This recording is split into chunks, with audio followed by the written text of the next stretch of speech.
I, 28M, discovered that my fiancée Madeline, 27F, has been lying about her job and income for our entire 5-year relationship. We got engaged 6 months ago, and I thought I knew everything about her. Boy, was I wrong. Madeline and I met at a mutual friend's birthday party. She confidently introduced herself as a marketing executive at a well-known tech company. I was impressed by her career success at such a young age. We hit it off immediately, bonding over our shared love for hiking and indie movies. As our relationship progressed, Madeline would often talk about her big projects, important meetings, and work trips. She'd come home late, claiming she had to finish urgent presentations. Sometimes, she'd be away for days, supposedly attending marketing conferences in other cities. I never questioned it because I trusted her completely. I come from a working-class background.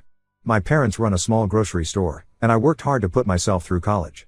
I now have a stable job as an accountant at a mid-sized firm. Madeline's supposed high-powered career was something I admired and aspired to. We moved in together after 2 years of dating. We split our rent and expenses 50-50, based on what I thought was her high salary.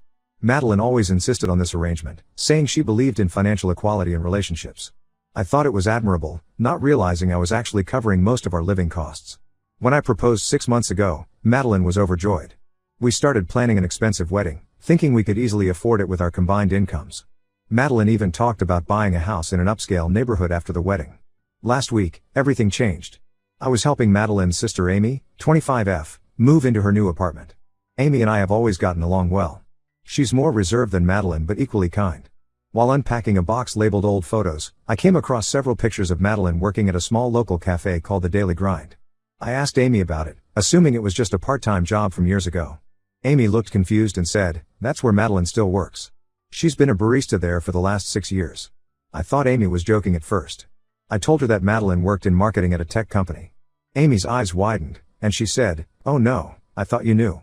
Madeline's been lying to everyone about her job for years.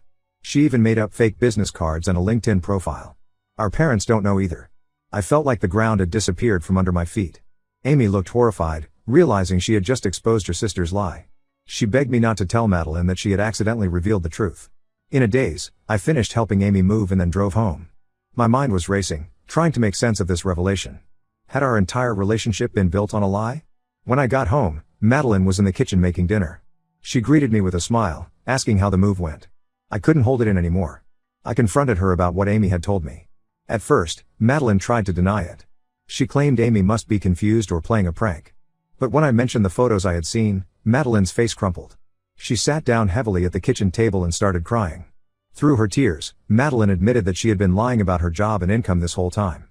She explained that when we first met, she was embarrassed about being just a barista while all her friends had corporate jobs. She lied about having a marketing job, thinking we'd only date for a short time. But as our relationship got serious, she felt trapped in the lie and couldn't find a way to tell the truth. Madeline revealed that she had gone to great lengths to maintain this deception. She had created a fake email account, business cards, and even a website for her fictitious marketing career. When she said she was working late, she was often picking up extra shifts at the cafe. Her business trips were actually visits to her college friend in another city, who was in on the lie and would cover for her. I was stunned by the extent of her deception. I asked about our finances, and Madeline admitted that she had been struggling to keep up with our 50-50 arrangement.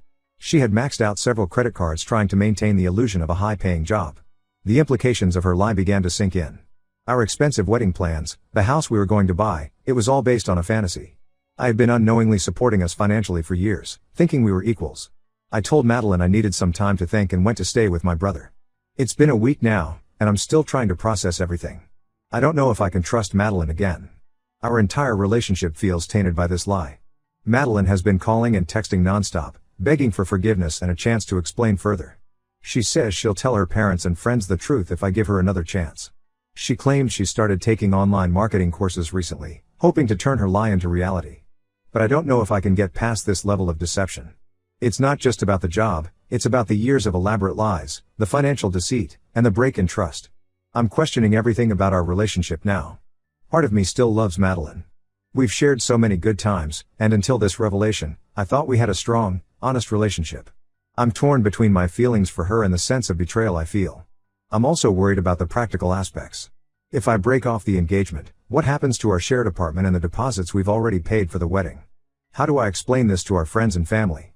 I could use some advice. Am I overreacting? Should I give Madeline another chance to explain herself fully? Or is this lie too big to forgive? How do I even begin to trust her again if I decide to stay in the relationship? I'm lost and confused. Any insights or similar experiences would be greatly appreciated. Update 1. Thank you all for your advice and support on my last post. The past few weeks have been a roller coaster, and I wanted to give you an update on what's happened. After taking some time to think, I decided to hear Madeline out completely. We met at a neutral location, a park near our apartment where we used to have picnics. It felt strange to be there now, with this huge issue between us. Madeline came clean about everything. She walked me through her entire deception, from the moment she first lied about her job to all the elaborate steps she took to maintain the lie over the years. She had created multiple fake email accounts, not just for her fictional job but also for her imaginary colleagues. She showed me the website she had built for her fake marketing company, complete with case studies and client testimonials, all fabricated. What shocked me most was learning that Madeline had been secretly taking online classes in marketing for the past 2 years. She showed me her course certificates and said she had been trying to make her lie a reality. She had applied for several entry-level marketing positions but hadn't had any luck yet. Madeline also revealed the full extent of her financial troubles. She had racked up over $30,000 in credit card debt trying to keep up with the lifestyle she thought she needed to maintain. She had been making minimum payments, but the interest was piling up. I asked Madeline why she didn't come clean earlier, especially when we got engaged. She said she had tried to tell me the truth several times but always lost her nerve at the last moment.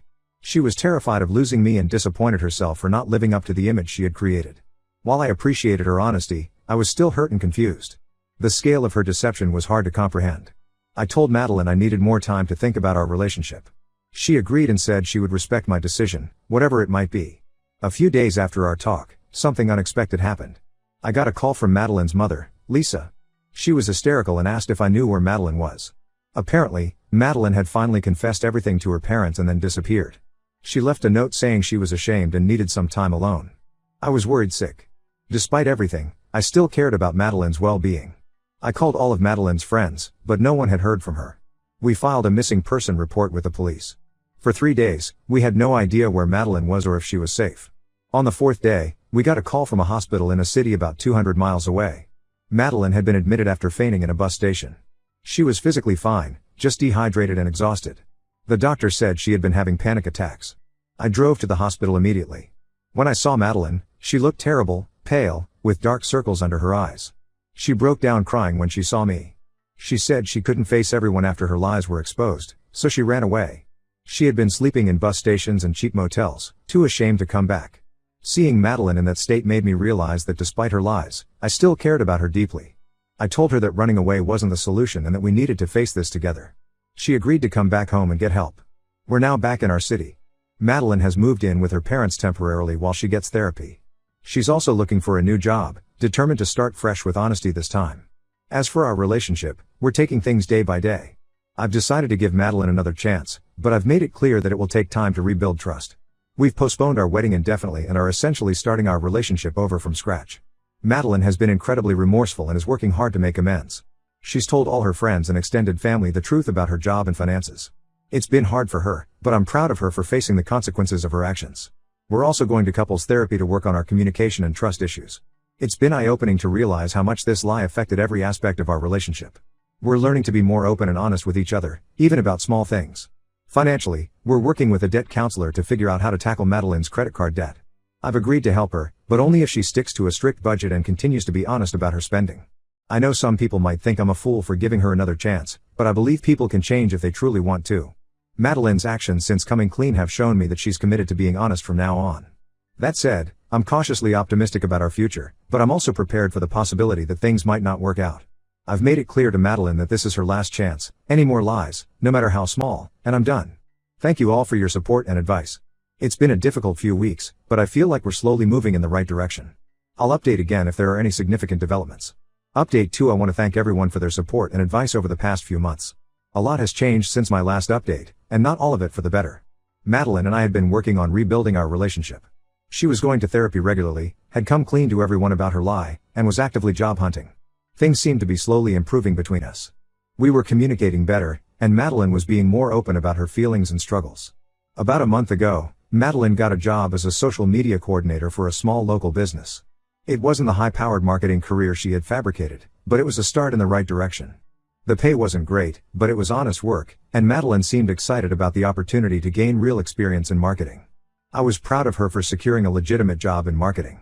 It felt like a positive step forward in our relationship and in Madeline's personal growth. She was working hard, coming home with stories about her day that I knew were real this time. However, last week, I discovered something that has shaken everything up again.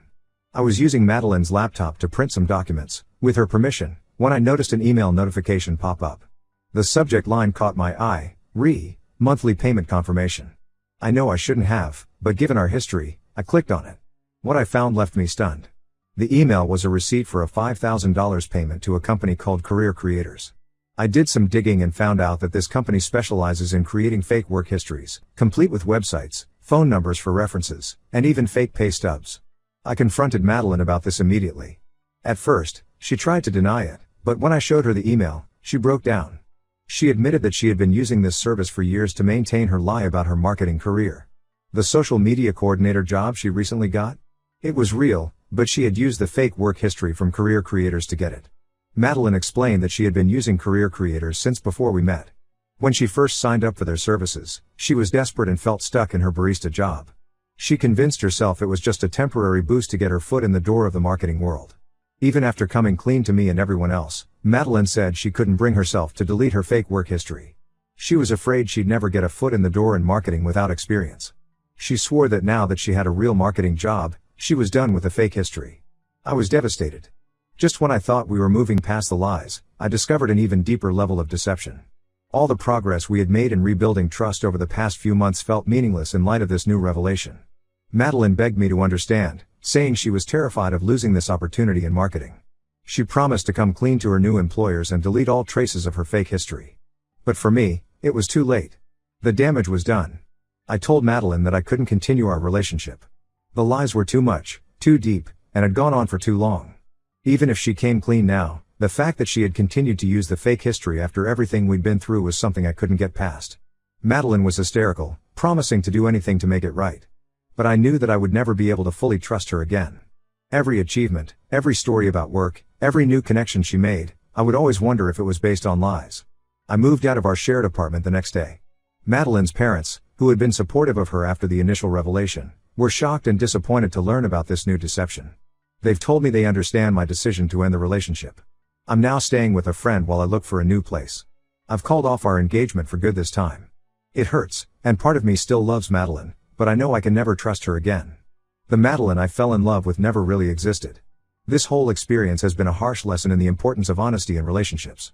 I'm taking some time for myself now, focusing on my own career and personal growth.